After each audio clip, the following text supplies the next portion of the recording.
Yes, absolutely. Thanks for having me, by the way. It's really my son who said, not much funny going on, as we know, during the lockdowns.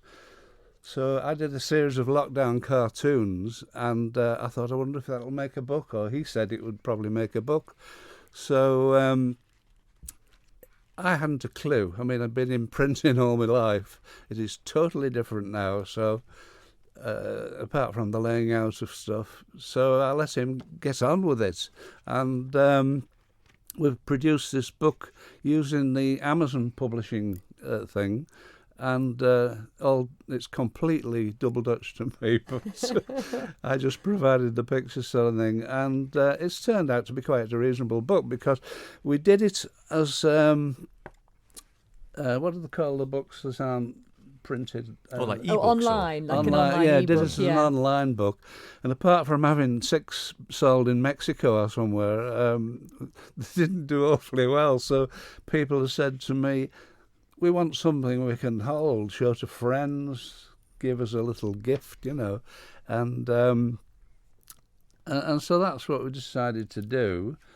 And of course, the beauty of it is, once it's set in stone, I suppose you'd say, with a normal printer, you'd have to sort of order 500 copies or something.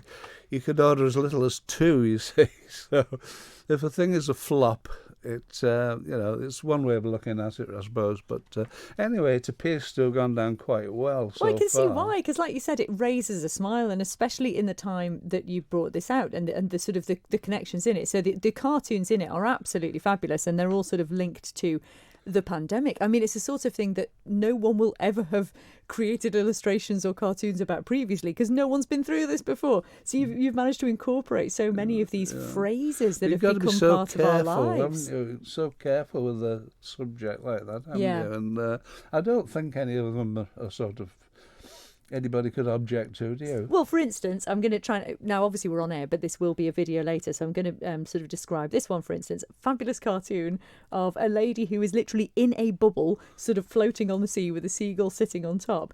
And there's a couple with a dog standing beside, and they're saying, "It's my mother-in-law visiting from the UK in a social bubble." You said that in a Yorkshire voice. I'm sorry, Phil. You did. I couldn't help It's it. catching. I couldn't Very help good, it. that. Very good. Yeah. So there you go. So it's things like that, and that's what's fabulous about it, and makes it really sort of one of a kind, because it is linking through to this whole sort of period of our lives that has spawned these phrases and this way of life that has never existed before. And like you said, it sort of makes fun of it in a way that helps us to get through, really, doesn't it? Well, we've got to have a bit of lightness, haven't we? It's been a tough time for everybody, really. You imagine being in a little flat in the middle of a big city with several kids and that. It must have been hell, absolutely. But Have you always been a believer in a sense of humour as a good way of getting through things? yes, I think so, yes. I could tell you some funny stories, but we haven't got time, have we?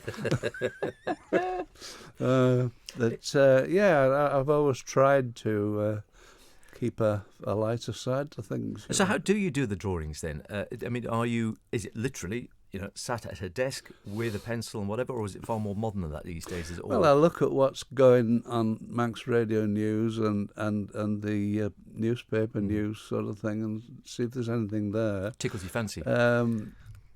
I've just done one. I don't know how it'll go down with the people themselves. They've opened a cat cafe in Douglas. Yes. And, I've heard about yes, this. yes. Yeah. and I've done a couple of cats. One is being served, and there's a big ginger Tom there, looking, glowing, glowering sort of thing, and the customer cat is saying, "I asked for warm milk."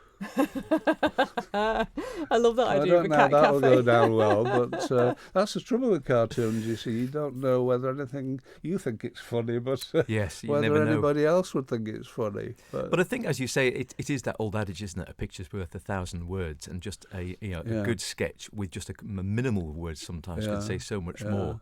I quite like this one as well. Coming back to UFOs, very appropriately, there's this one where there's literally a little green man has crashed with his flying saucer down, and the police are coming past saying, and he sat on the side of his saucer saying, Much been happening on Earth recently? It is so clever. And even the front cover, which of course refers to the fact that during lockdown we were all online. Yeah, that became very obvious from early on. Yeah. With all these boffins and professors and that on TV, the better the boffin, the bigger the bookcase at the back of them. So true. It was amazing. It's quite true that. You get these people further down the chain and they only had little bookcases. Yeah, so it was sort of it was a status symbol, wasn't it? How large your bookcase was and how clever the books were in it. Yeah. Just getting more. Here's another one of my favourites from this one as well. It's the two tram horses they're sat on a bench in the horse tram stables, both reading papers. One saying to the other, saying, "Oh, I've quite enjoyed Phil Roger." Yes. Yeah. Well, we're in the process of doing another one.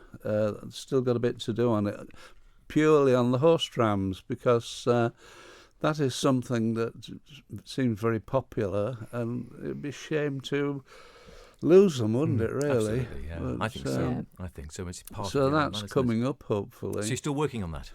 Yeah, I just got my son Robert is putting it together. I just sit and watch. So how long does it sort of normally take, once you've got the inspiration, you think, oh, this will be funny, to actually create the cartoon itself? Are we talking minutes, hours, days? Well, I generally sit down, think of an idea, and do a rough pencil drawing of it, and then work it up a bit. And I've got a light box and trace it through onto decent paper sort of thing, card, and then you've got to think about how you're going to colour it and do it that way. And you colour it by hand yourself, or? Oh yeah. It's watercolour really, basically. Yeah, and I've just got some new ones to try out with a lot brighter than these, and we'll just see how it goes.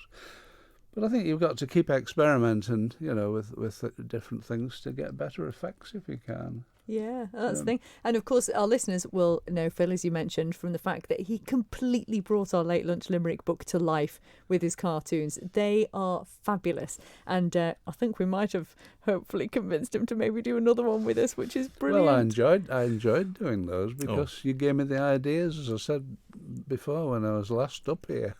Yeah, and it raised over £1,000 for the fabulous charity Gry, which is excellent as well. Yeah, I mean, it's good that Phil enjoyed it. We enjoyed it, and I think hopefully if it brought a smile to a few faces, you think, well, job box, doesn't it? It's now is the time, as you said, that we just need to raise a smile, really. And hopefully, this sort of topic and subject matter won't be needed again, because fingers crossed, in theory, we should hopefully be coming out of all this. So this will be quite the collector's item, I'd have thought. Won't it? Exactly, yeah, very much so. So where can people get them then, Phil, if they want to get their hands on Lockdown Last by Phil Woodford? Log on to Amazon and put in Phil Woodford cartoons, and it'll pop up.